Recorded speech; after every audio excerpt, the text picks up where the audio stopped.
Welcome to my YouTube channel. ನೋಡ್ಕೊಳ್ಳಿ, 7th pay commission ಬಂದಿದೆ. ವೇತನ ಆರೋಗ್ಯ ಜಾರಿ ಸರ್ಕಾರ ನೌಕರರಿಗೆ ಬಿಗ್ ಅಪ್ಡೇಟ್ಸ್ ಬಂದಿದೆ. ಏನಂತ ನೋಡ್ತಾ ಹೋಗೋಣ ಬನ್ನಿ.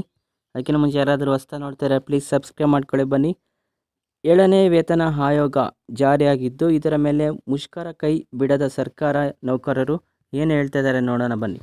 ರಾಜ್ಯದ 7ನೇ ವೇತನ ಆಯೋಗದ ವರದಿ ಶಿಫಾರಸು ಜಾರಿಗೊಳಿಸಲು ಸಚಿವ ಸಂಪುಟ ಸಭೆಯಲ್ಲಿ ಒಪ್ಪಿಗೆ ನೀಡಿದ್ದು, ಈ ಕುರಿತು ವಿಧಾನಸಭೆಯಲ್ಲಿ ಅಧಿವೇಶನದಲ್ಲಿಯೂ ಹಣಕಾಸು ಸಚಿವರೂ ಆಗಿರುವ ಮುಖ್ಯಮಂತ್ರಿ ಸಿದ್ದರಾಮಯ್ಯರವರು ಘೋಷಣೆ ಮಾಡಿದರು.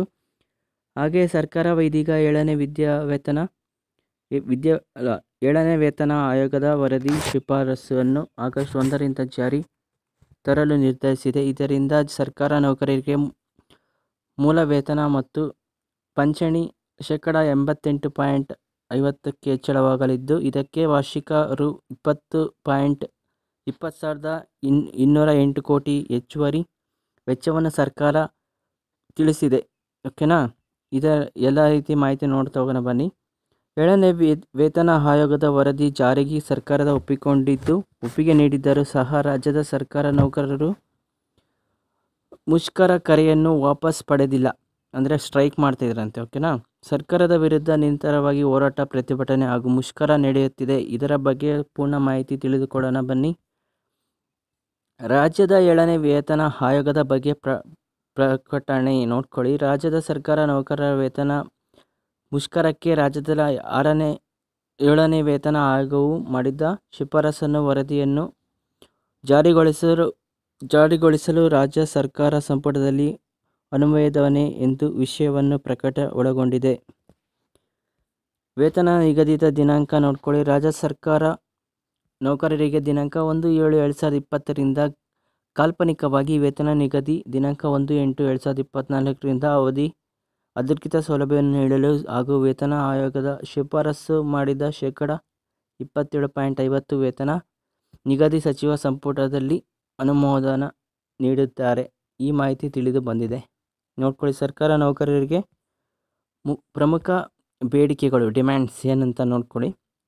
ಸರ್ಕಾರ ನೌಕರರಿಗೆ ಇನ್ನೂ ಮುಷ್ಕರ ಮುಂದುವರಿಸಲು ಹಲವಾರು ಕಾರಣಗಳಿವೆ ಮತ್ತು ನೌಕರರು ಸರ್ಕಾರದ ಮುಂದೆ ಹಲವು ಬೇಡಿಕೆಗಳನ್ನು ಇಟ್ಟಿದ್ದಾರೆ. ಅವುಗಳ ಈ ಕೆಳಗಿನಂತೆ ಇವೆ ನೋಡ್ಕೊಳ್ಳಿ.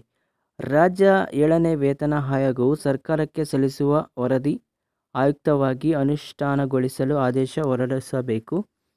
SPS ರದ್ದುಪಡಿಸಿ ಹಳೆಯ ಪಿಂಚಣಿ ಯೋಜನೆಗಳನ್ನು ಮರು ಜಾರಿಗೊಳಿಸಬೇಕು ಮತ್ತು ಕರ್ನಾಟಕ ರಾಜ್ಯ ಆರೋಗ್ಯ ಸಂಜೀವಿನಿ ಯೋಜನೆ ಲೋಕಾರ್ಪಣೆ ಮಾಡಬೇಕು. ಹಾಗೆಯೇ ಸಂಘದ ಮತ್ತೊಂದು ಪ್ರಮುಖ ಬೇಡಿಕೆಯಾದ ನೂತನ ಪಿಂಚಣಿ ಯೋಜನೆಯನ್ನು ರದ್ದುಪಡಿಸಿ ಹಳೆ ಪಿಂಚಣಿ ಯೋಜನೆಯನ್ನು ಮರು ಜಾರಿಗೊಳಿಸುವ ಬೇಡಿಕೆ ಸಚಿವರ ಸಂಪುಟ ಅನುಮೋದನೆ ಆಗುವ ನಿರೀಕ್ಷೆ ಸಂಘವು ಹೊಂದಿದೆ. ಓಕೆನಾ. ನೆಕ್ಸ್ಟು, ರಾಜ್ಯ ಸರ್ಕಾರ ನೌಕರರು ಮತ್ತು ಅವರ ಅವಲಂಬಿತ ಕುಟುಂಬಗಳಿಗೆ ಸದಸ್ಯರಿಗೆ ನಗದು ರಹಿತ ಉಚಿತ ಚಿಕಿತ್ಸೆ ನೀಡುವ ಆರೋಗ್ಯ ಸಂಜೀವಿನಿ ಯೋಜನೆ ಹಿಂದಿನ ಸರ್ಕಾರವು ಸಚಿವ ಸಂಪುಟ ಅನುಮೋದನೆ ನೀಡಿ 2 ವರ್ಷ ಪೂರ್ಣಗೊಂಡಿದ್ದರೂ ಈ ಮೇರೆಗೆ ಜಾರಿ ಆಗಿರುವುದಿಲ್ಲ.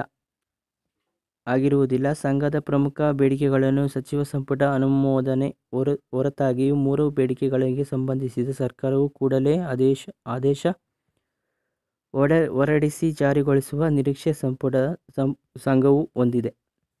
ಇಷ್ಟು ಬೇಡಿಕೆ ಇಟ್ಟಿದ್ರು. ನೆಕ್ಸ್ಟ್, ಸರ್ಕಾರದ ಆದೇಶ ವಿಳಂಬವಾದಲ್ಲಿ ಮತ್ತೆ ವೃತ್ತ ಸಂಘಗಳು ಸಭೆ ಕರೆಯಲು ನಿರ್ಧಾರ.